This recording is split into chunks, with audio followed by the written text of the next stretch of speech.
Hey, salut! Merci d'avoir cliqué sur mon lien YouTube. Bienvenue dans mon monde. Le monde de la course à pied, qui est ma passion depuis presque 15 ans.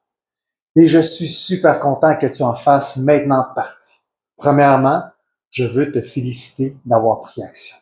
Comme le dit très bien un certain Tony Robbins, motion create emotion. Ce qui veut dire qu'il faut s'activer, bouger, être dans l'action pour nous permettre de créer un état mental focus, positif et joyeux.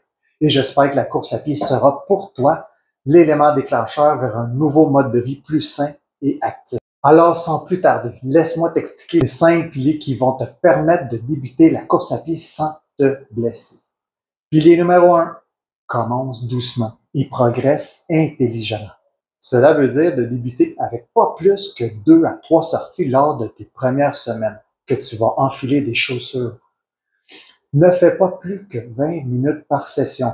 Pourquoi? Car tu dois laisser ton corps au complet s'ajuster aux impacts de ta foulée et de ta posture pendant ce laps de temps-là. Le corps humain est exceptionnel. Cependant, il faut le gérer adéquatement. Si tu n'as jamais couru de ta vie à part pour aller aux toilettes quand tu avais une envie incroyable, ou bien lorsque tu étais jeune au secondaire, je te recommande d'alterner la marche et la course pour les 2 à 4 premières semaines. Pilier numéro 2. Laisse faire tes crocs. Oui, c'est tendance, mais ça ne fit pas. Ou bien les petits souliers Converse sont bien confortables, mais c'est pas des souliers adaptés pour la course à pied. Il y a beaucoup trop de personnes qui minimisent l'impact d'avoir une bonne paire de chaussures. Et je parle aussi des chaussures à 350 $ que le petit vendeur de la boutique de sport renommée essaie de te vendre. C'est pas vraiment nécessaire. Assure-toi que la personne s'y connaisse vraiment. Si tu vas dans les boutiques spécialisées comme 42.2, la boutique Courir, boutique Endurance, les vendeurs sont normalement qualifiés pour offrir des bonnes paires de chaussures de course à pied à leurs clients. Un autre moyen aussi est de faire affaire avec un coach certifié comme moi pour te guider et même te donner des recommandations sur papier pour avoir une évaluation biomécanique de ta foulée. Si tu n'as pas trop le temps pour cela, au moins opte pour une paire de chaussures qui n'est pas trop lourde, moins de 200 grammes maximum, qui est assez flexible quand tu la plies comme une sandwich ou qui se tord facilement comme un chiffon. Pour plus d'informations, tu peux me contacter via mes réseaux sociaux pour avoir le lien de la clinique du coureur qui t'offre une panoplie de souliers avec ce qu'on appelle un pourcentage d'indice minimaliste.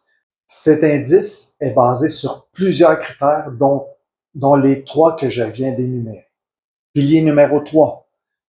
Intègre un échauffement dynamique ou jogging avant de courir. Avant que tu débutes la course, je te recommande de commencer avec un petit jogging pour réchauffer tes muscles et tendons du corps. De cette manière, tu réduis le risque de blessures et de douleurs. Il n'est pas recommandé de faire des étirements sur place, mais tu peux opter pour un réchauffement dynamique. En faisant aller les jambes de chaque côté pour les adducteurs ou abducteurs, ou bien d'en avant en arrière pour les ischio-jambiers et les fléchisseurs de la jambe. Les exercices talons-fesses et les montées de genoux sont aussi très bons pour faire circuler le sang dans tes muscles. Pilier numéro 4. Utiliser une foulée est un élément clé de la technique de course et cela influence la vitesse, l'efficacité et la prévention des blessures. Assure-toi de courir à une fréquence se rapprochant des 180 pas par minute. À moins que tu sois un coureur élite ou un sprinter, la fréquence ne devrait jamais être en bas de 170 pas par minute. Sinon, ton pied sera propice à toucher le sol sur un mauvais angle, ce qui aura beaucoup trop d'impact sur tes genoux et ton bas du dos. Assure-toi d'avoir le dos droit, pas trop tendu, comme s'il y avait une ficelle qui tenait la tête vers le haut. Relève la tête, regarde en avant entre 5 à 10 mètres plus loin. Pour tes bras, assure-toi de ne pas les faire aller comme si tu dansais le twist. Mais du même coup, ne les garde pas collés et solides comme de la roche sur tes côtés. Opte pour une cadence relaxe et qui matche ta foulée. Et finalement, pilier numéro 5. Il faut que tu trouves ta vitesse fondamentale élémentaire qu'on appelle la VEF. Cela est très important car c'est de cette manière que tu vas créer ton endurance en course à pied. Elle sera ta vitesse de base, avec laquelle tu seras capable de soutenir pendant plusieurs mois. Une façon rapide, qui semble un peu bizarre de la trouver, si tu n'as pas de montre de course, est de tenter de faire une petite jasette lorsque tu cours. Si tu es capable de parler pendant tout ton trajet, c'est que tu es dans la zone. Mais assure-toi de ne pas être trop ralenti.